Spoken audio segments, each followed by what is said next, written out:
있는 법은 없다. Hai pencinta drakor, selamat datang kembali. Dan seperti biasa, subscribe dulu dan nyalakan tombol loncengnya. Terima kasih. 이제 됐어? 발 휘두르는 사람이 강한 수라는 그 외지부고요.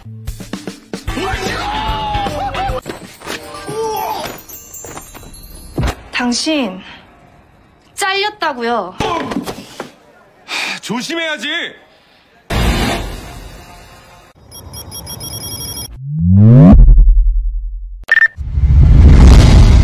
Putri Yeon yang pergi menemui Hansu mengajukan diri untuk menjadi asistennya. Dan walaupun sudah membujuk Hansu dengan berbagai alasan, Hansu tetap menolak Putri Yeon untuk menjadi asistennya. Sampai datanglah Dongji yang memberitahu Hansu kalau kapal mereka tenggelam. Tadinya Hansu mau pergi untuk melihat kondisi kapalnya, tapi Putri Yeon menghentikannya dan menawarkan penginapan beserta ruangan sebagai kantor yang bebas dari sungai dan air hujan di rumah dagang Sowon-gak. Hansu sempat berpikir keras untuk menerima penawaran Putri Yeon, tapi dengan gengsinya, Hansu menolak dan balik ke kapalnya. Di kapal, Dongji yang menambal kebocoran kapal membujuk Hansu untuk menerima tawaran Putri Yeon, dan karena Hansu tetap menolak, sedangkan kebocoran semakin besar, Dongji menjadi marah dan memaksa Hansu untuk menerima tawaran Putri Yeon.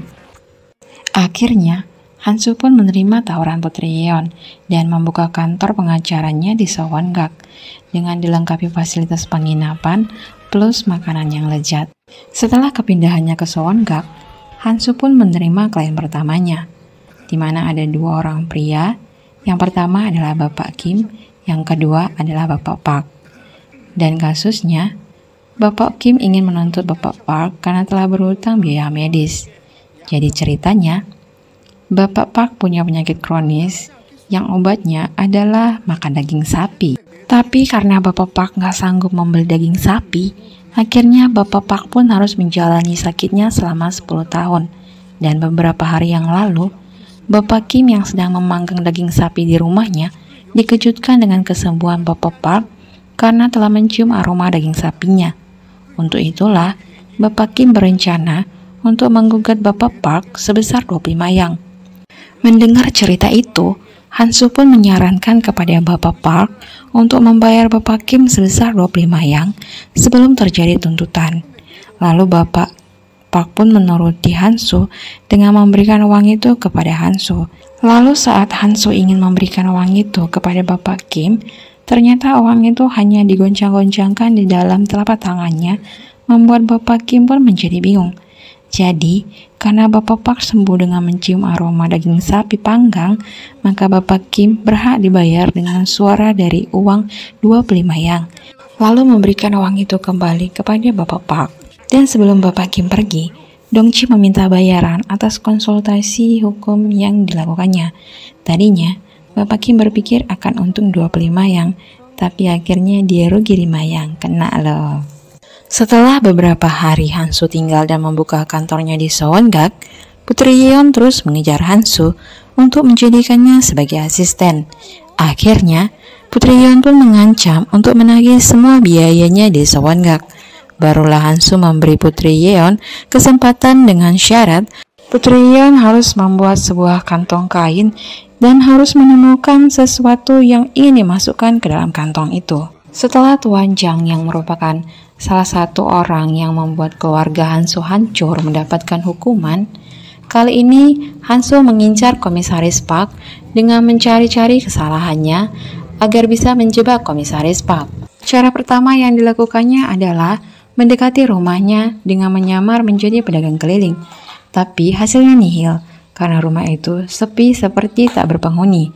Sampai akhirnya Hansu pun mendapat informasi kalau Komisaris Park dan Ketua Serikat Cho akan mengatur perayaan pelantikan Yuji yang merupakan anak dari Menteri Eksekutif menjadi hakim tingkat 2 di kantor pengadilan Hanyang. Dan tanpa melewatkan kesempatan itu, Hansu pun menyamar menjadi pelayan yang menghidangkan arak ke para pejabat yang hadir di perayaan itu. Dan dari situlah Hansu mengetahui sebuah fakta saat mengingat perkataan Tuan Zhang di dalam penjara kalau dia nggak bisa menolak perintah dari atasan. Tadinya, Hansu berpikir kalau atasan itu adalah raja. Ternyata atasan yang dikatakan Tuan Zhang adalah Menteri Eksekutif Yu. Tadinya, Hansu juga berencana untuk meracuni orang-orang yang sudah menjebak ayahnya sampai dibunuh dengan keji tanpa tahu kesalahannya. Tapi nggak jadi dilakukannya karena Hansu memilih untuk mencari tahu mengapa ayahnya harus dibunuh. Di waktu yang sama di Sowon-gak, Putri Yeon menyambut istri Komisaris Park yang merupakan salah satu donatur untuk membantu masyarakat yang kurang mampu, dan tujuannya saat ini adalah untuk menginap di Sowon-gak. Setelah beberapa jam di Sowon-gak, Putri Yeon pergi ke kamarnya istri Komisaris Park, dan tanpa sengaja Putri Yeon melihat tubuh istri Komisaris Park yang penuh dengan memar. Akhirnya dia pun bercerita kalau dia telah mengetahui perselingkuhan yang dilakukan suaminya di dalam rumahnya. Dan dari pembicaraan suaminya dengan selingkuhannya, diketahuilah sebuah fakta bahwa sebelum ayahnya yang memiliki penyakit gula meninggoy, suaminya memberikan makanan yakwa yang membuat kesehatan ayahnya memburuk dan akhirnya meninggoy. Karena itulah Nyonya Park menjadi sangat marah kepada suaminya, lalu mendobrak masuk ke dalam kamar dan menyuruh selingkuhannya pergi dan mengancam suaminya akan menuntutnya ke dalam pengadilan. Tapi Komisaris Park yang udah kesehatanan malah menghajar istrinya dan mengancam balik kalau hukum di Joseon tidak ada yang akan memihak istri menuntut suaminya. Putri Yeon yang mendengar penderitaan Nyonya Park menyarankan untuk mencari pengacara, tapi Nyonya Park menolak karena peraturan dan norma yang ada di masyarakat tidak mendukung dan melindungi seorang istri, apalagi jika dia sudah menjadi seorang janda. Masyarakat akan menganggapnya rendah dan hina. Esoknya di Sowon-gak, Putri Yeon menyiapkan begitu banyak makanan untuk Hanso dan Dongchi, berharap agar Hanso dapat menolong Putri Yeon untuk menyelesaikan masalah Nyonya Park. Tapi di saat menjelaskan kasusnya, Putri Yeon nggak menyebutkan siapa orang yang akan dibelanya. Dan setelah mendengar kasus itu, Hanso malah mengejek Putri Yeon untuk menyuruh orang itu meminta pada dewa agar dilahirkan kembali menjadi seorang pria. Membuat Putri Yeon pun menjadi kesal, lalu mengambil semua sendok yang ada di meja itu. Tapi perjuangan Putri Yeon untuk membujuk Hanso nggak berhenti sampai di situ. Di saat ada kesempatan, Putri Yeon terus mengikuti Hanso sampai akhirnya Hanso pun mencoba untuk memberi kesempatan pada Putri Yeon dengan menanyakan apakah ada saksi yang mau bersaksi untuk nyonya itu. Dan Putri Yeon pun menjawab kalau ada buruh tani dan wanita penghibur suaminya. Lalu Hansu pun menjelaskan kalau buruh tani akan langsung dieksekusi karena bersaksi melawan tuannya, dan wanita penghibur itu nggak akan mungkin bersaksi karena dia terlibat langsung dengan kasus ini, dan menyuruh Putri Yeon untuk menyerah. Setelah mendengar saran Hansu, Putri Yeon meminta bantuan pada Nyonya Hong untuk mengorek informasi tentang Kang Hansu dari Dongchi. Lalu, Nyonya Hong yang dibantu pengawal dan tukang masak mengajak Dongchi untuk melakukan permainan dengan sebuah botol. Peraturannya, orang yang ditunjuk harus menjawab pertanyaan, dan kalau nggak bisa menjawab pertanyaan itu, orang itu harus meminum arak sebanyak 1 cangkir. Dan karena tujuannya ingin mengorek informasi, jadinya setiap botol yang diputar selalu mengarah pada Dongchi. Dongchi yang menyukai arak malah gembira dan menerima semua arak tanpa menjawab pertanyaan. Sehingga Nyonya Hong pun gak mendapat informasi apapun. Esoknya, Hansu kembali mencari informasi tentang Komisaris Park dengan menemui selingkuhannya, yaitu Myung Wol, di taman hiburan khusus laki-laki.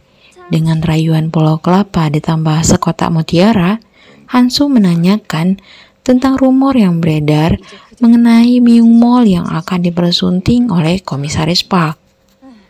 Tanpa ragu, Myung Wol pun menceritakan kegelisahannya karena ternyata semua kekayaan yang dinikmati Komisaris Park adalah milik istrinya. Dan dengan spontan, Myung-wol pun mengatakan tentang perceraian. Mendengarkan perkataan Myung-wol, Han-soo pun langsung pergi ke Sowon-gak mencari Dong-ji. Dan di saat menanyakan keberadaan Dong-ji, tanpa sengaja Han-soo melihat ginseng madu yang pernah dilihatnya saat menjadi pelayan di perayaan kemarin. Saat itulah Han-soo baru tahu kalau orang yang ingin menuntut suaminya adalah istrinya Komisaris Park. Han-soo yang merasa senang diberi jalan untuk menjatuhkan Komisaris Park harus sedikit kecewa karena istri Komisaris Park nggak ada di Sowon-gak.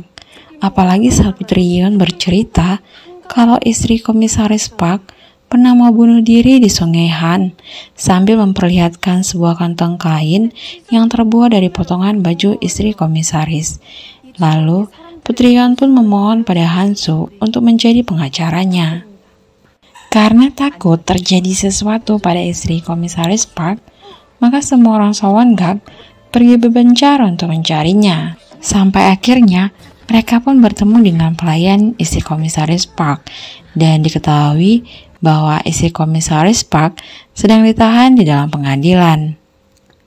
Tanpa basa-basi, Putri Yeon dan Han-soo pergi ke pengadilan untuk menemui istri Komisaris Park. Setelah Putri Yeon mengenalkan Han-soo sebagai pengacara yang akan membelanya, dengan gamblang dan tanpa memikirkan apa yang akan terjadi pada istri Komisaris Park, Han-soo menyarankan untuk mengajukan cerai pada suaminya atau memilih meninggoy karena hukuman mati akibat perselingkuhan yang dituduhkan kepadanya. Dan jika istri komisaris bersedia, Han-soo juga menyuruhnya untuk mematahkan kakinya agar memenangkan kasusnya. Putri Yeon yang mendengar perkataan Han-soo menjadi sangat marah karena Han-soo tidak memikirkan perasaan dan sakit yang akan ditanggung oleh istri komisaris. Putri Yeon menginginkan Han-soo membantunya untuk mengungkapkan fakta bahwa istri komisaris telah dijebak, dan karena nggak sepaham, akhirnya Putri Yeon pun memecat Kang Han-soo saat itu juga, dan episode 3 pun selesai. 잘렸다고요?